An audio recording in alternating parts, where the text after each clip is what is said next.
La Caisse de dépôt et placement du Québec annonçait ses résultats financiers de 2008 et les employés en lock-out du Journal de Montréal en ont profité pour manifester devant leur bureau.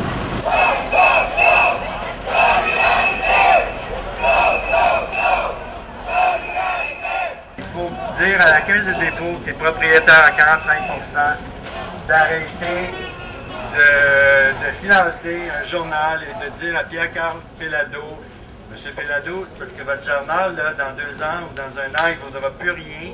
Il n'y aura plus rien à faire avec ça. Vous avez des employés qui vont avoir de la misère à récupérer cet argent-là. Alors, il faut que ça arrête aujourd'hui. Il faut que ça arrête le plus tôt possible avant qu'on soit dans le trou.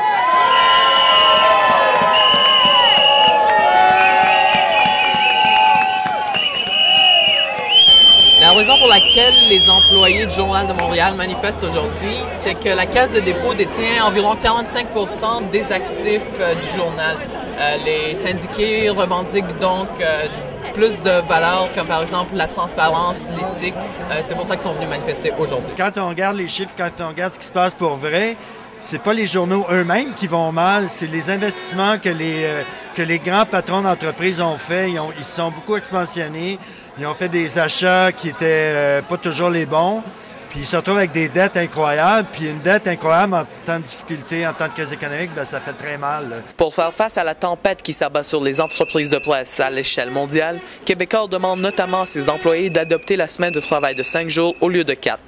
On se rappelle que le conflit au Journal de Québec a duré 16 mois. Après leur manifestation, les employés du Journal de Montréal retournent chez eux en attendant de voir le conflit réglé. C'était Youssef Choufan à Montréal.